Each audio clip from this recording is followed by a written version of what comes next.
Hello and welcome to Hope and Tarot.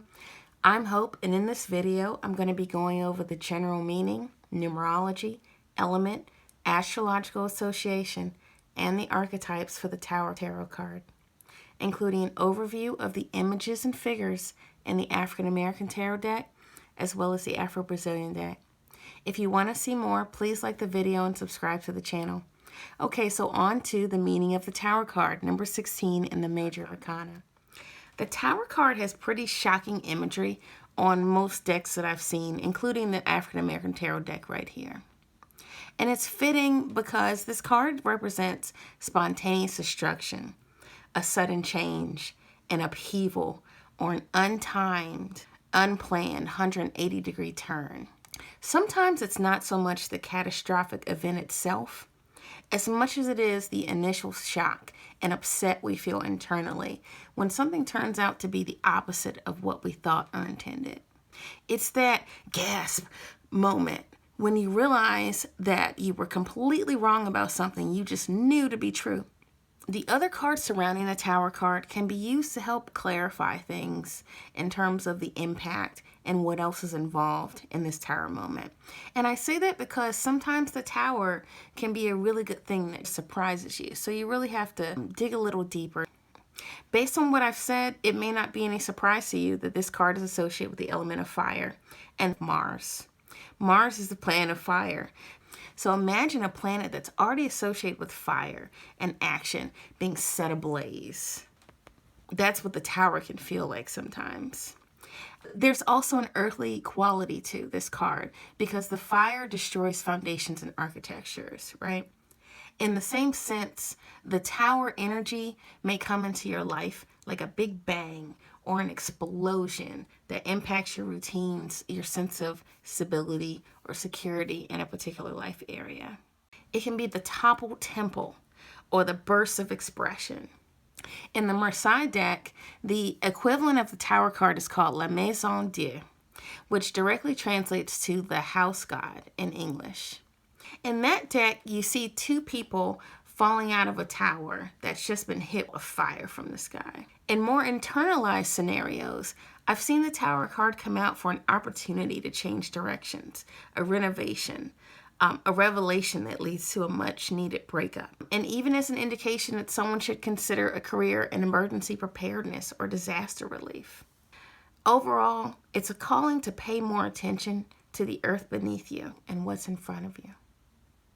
Sometimes the Tower card makes me think of a climax moment in a good Star Trek episode, which I love, like any of the ones where they had to split the ship in two and separate the saucer bridge area. Anyway, if you've never seen it, trust me, breaking the ship in half was always a very intense moment. The ship's captain would only order it to happen during a catastrophic event or an emergency situation where there were no other options. Similarly, with a strong Tower presence in your reading, you may have to let the ship separate and regroup and reorganize later. If you look at the imagery in the African American Tarot deck here, you see a vivid illustration that whatever this foundation I'm talking about, that this village has set up before this watery disaster is not strong enough to hold up to the current reality. The water's gone from restorative to destructive. This monster-looking creature here, Gunab, is overseeing the destruction of this village. He's known as the god of evil, disease, and destruction to the Xhosa and the Khoikhoi of South Africa and Namibia. As you can see, the villagers in this card are really having the worst kind of Tower moment. Even if they were at the top of this mountain, they still would be no match for Gunab. It's not high enough to escape the forces of nature. A real cosmic lightning kind of moment for the survivors. After this is over, their first step will be to rebuild smarter and wiser, knowing what they now know. So in the Afro-Brazilian deck over here, the Tower card is depicted as Iroko Oluwere, the spirit tree Orisha from the Yoruba. Iroko Oluwere represents the union between sky and earth, the visible and the invisible. Notice that it doesn't have the same kind of jarring imagery as the other Tower cards that we've been discussing. On the contrary, we see a woman making an offering to an Iroko tree that has a white ribbon wrapped around it. People make offerings to Iroko for life, health, and the removal of negative blocks, as Iroko is believed to have control over space and time. The Tower card is number 16, which in numerology adds up as 1 plus 6 equals 7. You may or may not recall from the Chariot card, which was number 7, that 7s relate to tests and trials, breakthrough moments, and mastering the way we deal with change. The Chariot card before came in with a more personal message about harnessing control, whereas the Tower card is more so about dealing with that total loss of control. It's uncomfortable, yes, but it's also temporal, so it passes with time. I know that the Herbal Tarot deck assigns the Tower card to garlic, which many people already know is associated with healing and warding off negative energy. It's really popular to use garlic as a defense in old vampire stories. So I love having interesting stones around, and I brought out a few that make me think of the general tower meanings. First, I have this black obsidian here, and it's literally shaped like a tower.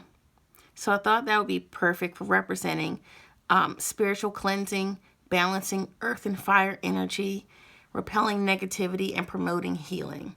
I also brought out some smooth unakite here. All of these are smooth unakite because it's associated with fresh starts, cooperative efforts, and optimism for the future. Whether you're into crystals or not, these are great concepts to focus on when you're having a tower moment. If you're thinking about taking a road trip and you draw the Tower card, make sure you prepare as much as you can for sudden, unexpected changes, possible vehicle breakdowns, things like that along your journey. If it comes out with the Judgment card, then you can expect a real powerful personal revelation or awakening about something in the past. But in general, though, especially in a spiritually focused reading, the Tower card comes out to say that you've either recently or will soon need to think on your feet, stand up in the midst of some chaos, manage your time and space. You may be forced to challenge your own assumptions and perceptions and really assess where you stand on an issue.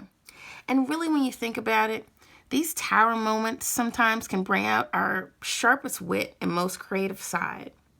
So there's always a way to use this energy for the greater good, for your greater good. All right, that's all for the Tower card for today. Thank you so much. This is great. Don't forget to like the video, subscribe to the channel, hit the notification bell so you know when the next video comes out. Thanks so much. Have a great day.